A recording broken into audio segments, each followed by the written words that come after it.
Hello everyone and welcome back to Car and Bike. I'm Bilal and this is the Tata Tiago EV.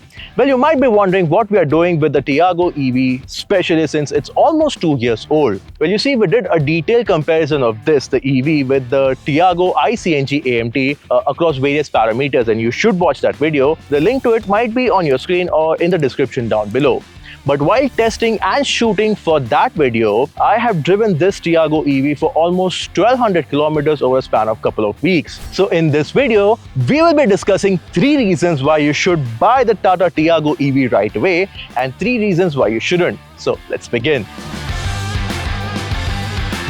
The first reason why you should consider buying the Tiago EV is the cost factor. Now, admittedly, it is a few lakh rupees more expensive than the standard petrol Tiago, but it is still one of the most affordable EV that you can buy in India right now.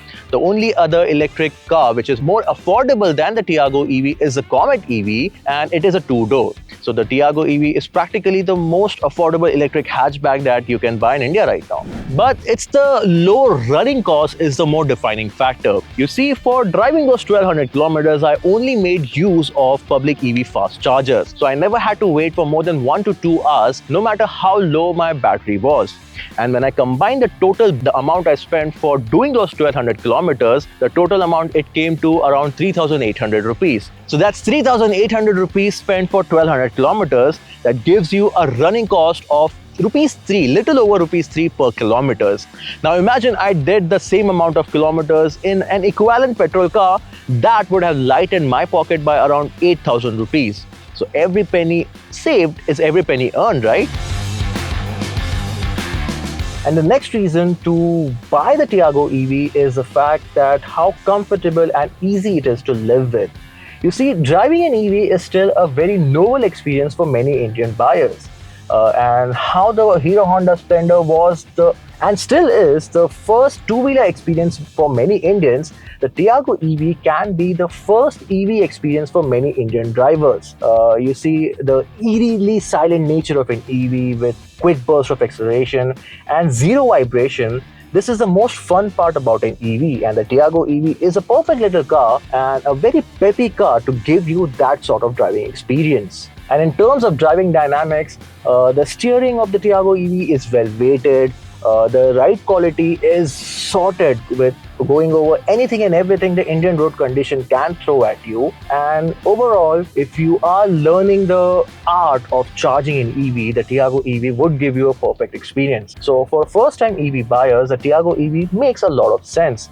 And for those who are learning to drive a car, even for them, the Tiago EV is not a bad car. You can make for small gaps quite easily because of its peppy nature and the quick acceleration. It can fit into the gaps, and for daily commutes, it won't bore you. And finally, the last reason why you should consider buying the Tiago EV is because it's a well put together EV. It doesn't look like an early effort by a car maker to make an EV, especially because its drivability is sorted, the ride quality is well suited for the Indian condition, and even the space and practicality on the inside is not compromised in any way, especially when converting an ICE car to an EV. Sure, it has some problems that we'll discuss in the second half of this video, but even the range that I got of around 170 to 180 kilometers under daily driving condition, it's not half too bad for a car this size. In fact, I never once got a range anxiety in all those 1200 kilometers, even when the battery percentage was as down as 4%. The Tiago EV, it always got me home. And the first reason why you shouldn't buy the Tiago EV is because it carries some of the niggles and complaints that the standard ICE petrol Tiago came with.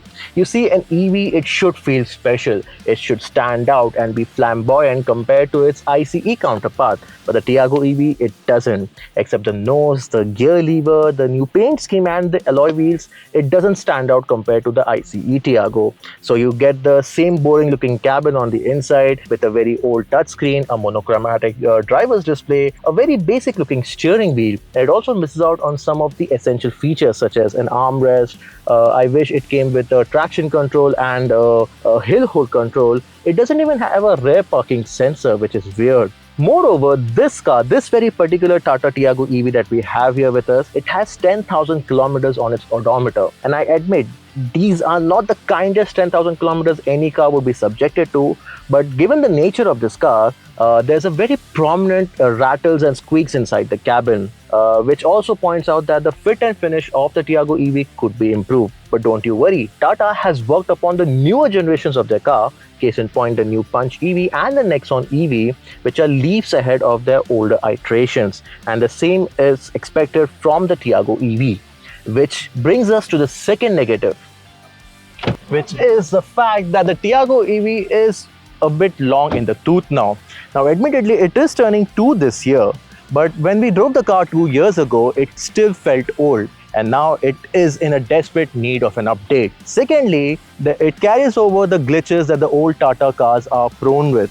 The car we have here, we have faced 3 glitches with it in a span of 1200 kilometers. Those glitches include various warning signs that came up on the instrument cluster and then they vanished on their own. Secondly, this car, it locked itself a couple of times, which was quite unnecessary. And thirdly, the nuisance of this flap with its basic locking mechanism, it's always present. Because of this flimsy metal it uses for closing mechanism, it never closes.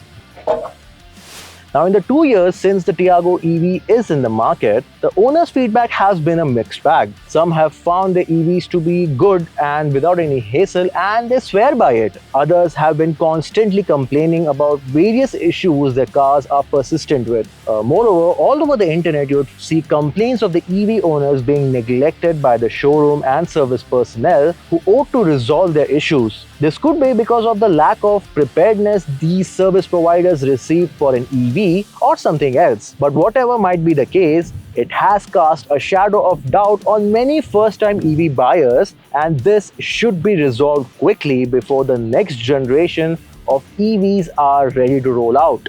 So all things considered, the Tata Tiago EV can be your perfect gateway into the world of EVs.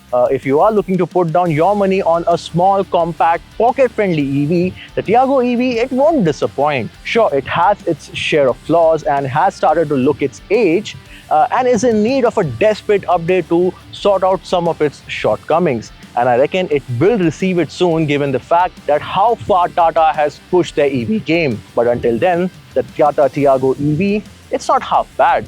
That's all from me in this video. This is Bilal signing off. Until next time.